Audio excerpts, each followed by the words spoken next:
parle justement du Forum urbain mondial. Je rappelle que c'est le Caire qui accueille la 12e édition de ce rassemblement. Aujourd'hui, à l'inauguration du Forum, le président Abdel Fattah el-Sisi a insisté sur plusieurs points.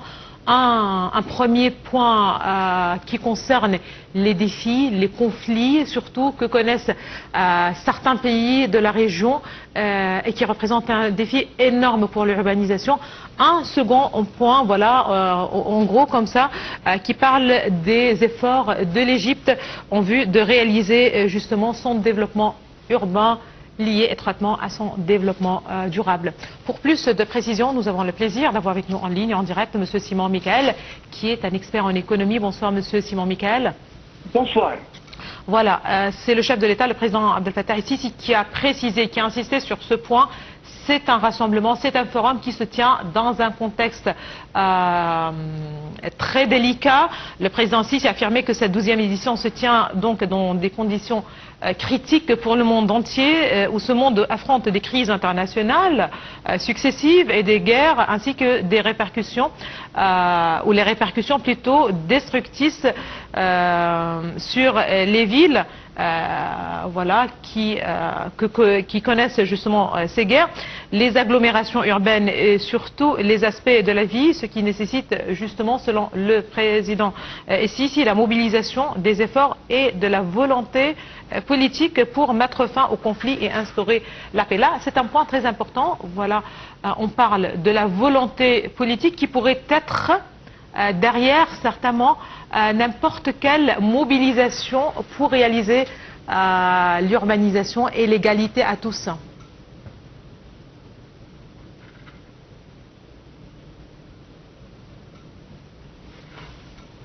Monsieur Simon Michael. Allô, oui, bonsoir. Bonsoir.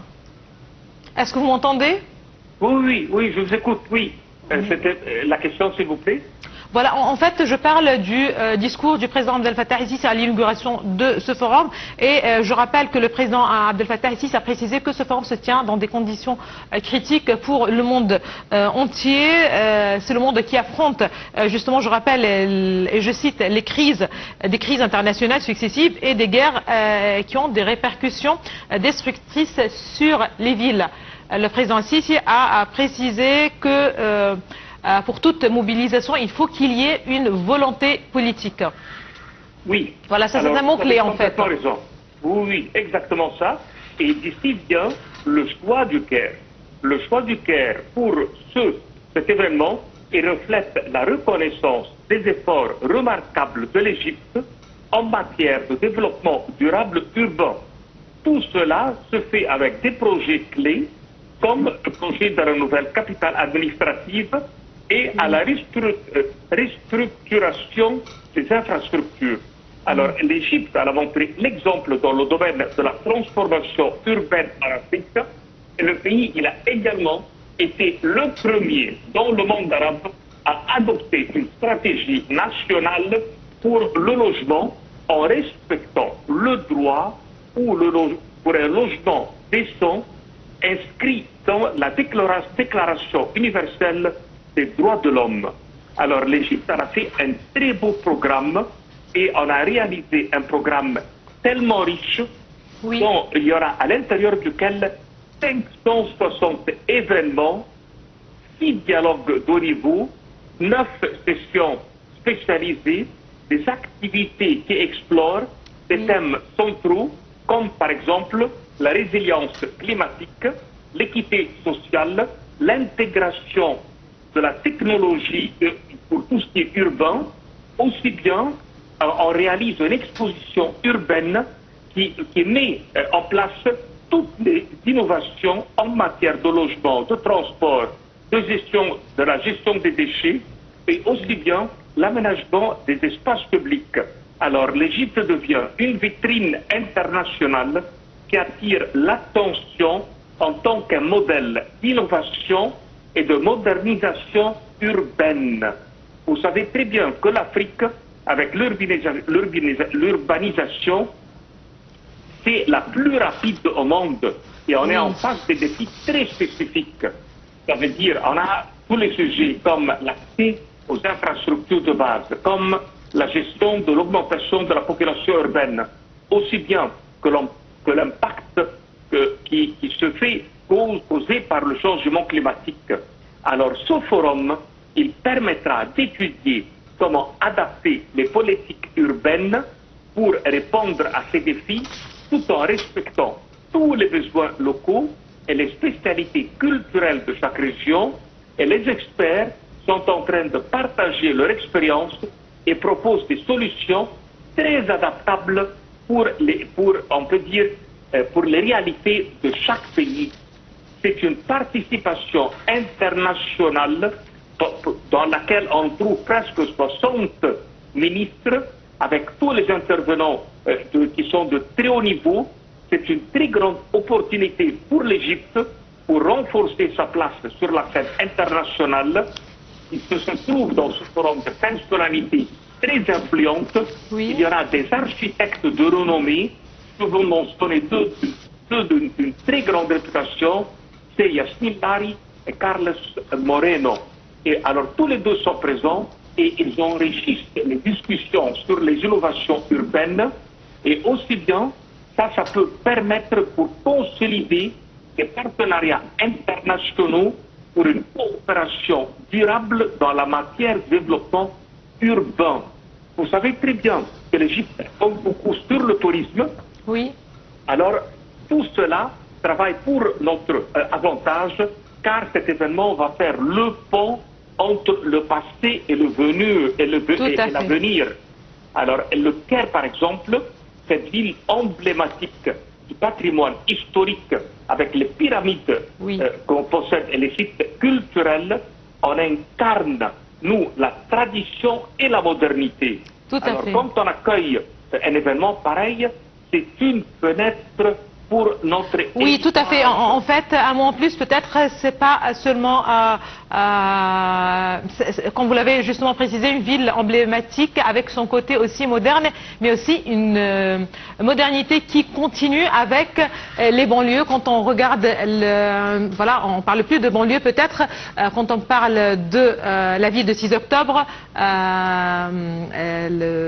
voilà, de l'est et de l'ouest du Caire, on voit les élargissements. Le nouveau Caire d'un côté, le 6 octobre, mais aussi la nouvelle capitale administrative. Je vous remercie infiniment, Monsieur Simon Michael. Vous êtes un expert en économie. Je vous remercie infiniment de vos précisions. Je rappelle que cette 12e édition du Forum urbain mondial a démarré aujourd'hui au Caire. Les activités de ce rassemblement se poursuivent jusqu'au 8 novembre courant et cette édition est organisée sous le thème « Tout commence localement, travaillons ensemble pour des villes et des communautés durables ».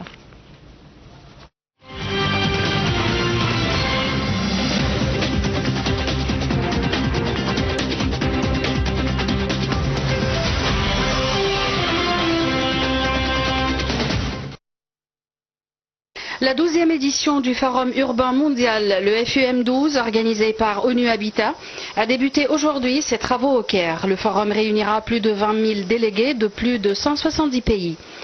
Les participants prendront part à plus de 500 sessions et séminaires, échangeront des idées sur diverses questions sur l'urbanisme.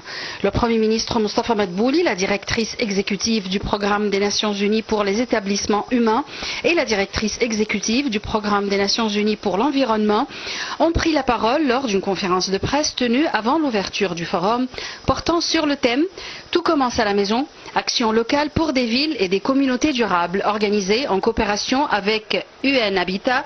Le FUM12 se penchera sur les thèmes du logement adéquat, la transformation des quartiers informels, les villes et la crise climatique, le financement du développement durable, l'exploitation de la technologie, améliorer la qualité de vie, entre autres. Créé en 2001 par les Nations Unies, le FUM a pour objectif d'examiner les problèmes liés à l'urbanisation rapide et son impact sur les communautés, les villes, les économies, le changement climatique et les politiques. Le FUM est le deuxième événement international le plus important organisé par les Nations Unies après la conférence sur le climat.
Voilà, si le Caire a accueilli aujourd'hui la 12e ou l'inauguration de la 12e édition du Forum urbain mondial.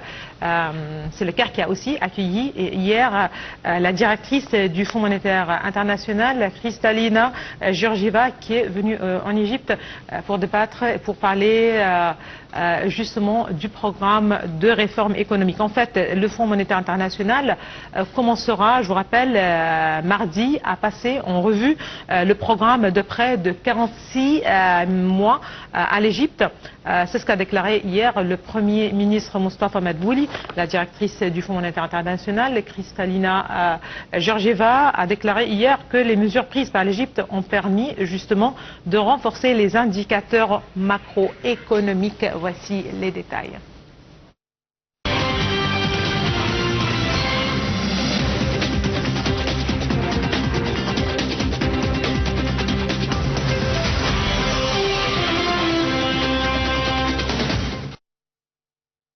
L'Égypte est désormais un pays plus sûr dans ce monde caractérisé par des chocs successifs, a affirmé Georgieva lors d'une conférence de presse avec le Premier ministre Mustafa Madbouli.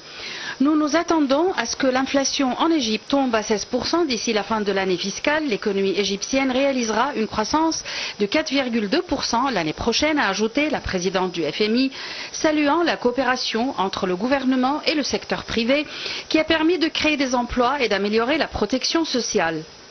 Nous saluons les mesures prises par l'Égypte pour renforcer la résilience de son économie et passer à un système de taux de change flexible, a annoncé Mme Georgieva.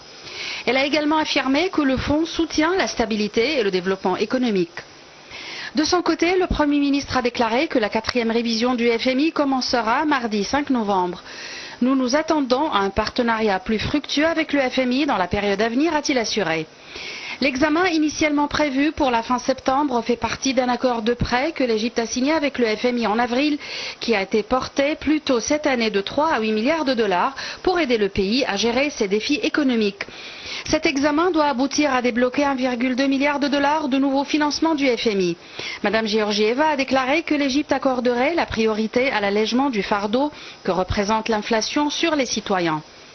Malgré la hausse du coût de la vie, Mme Georgieva a déclaré que les Égyptiens verront les bénéfices de ces réformes dans une économie égyptienne plus dynamique et plus prospère.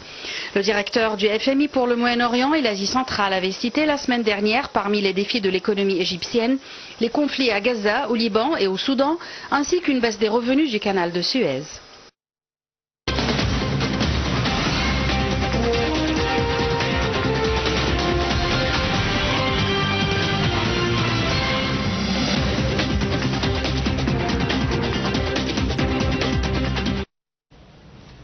Eh bien, madame, monsieur, c'est ainsi que prend fin cette édition de Direct. Merci de l'avoir suivi. À la prochaine.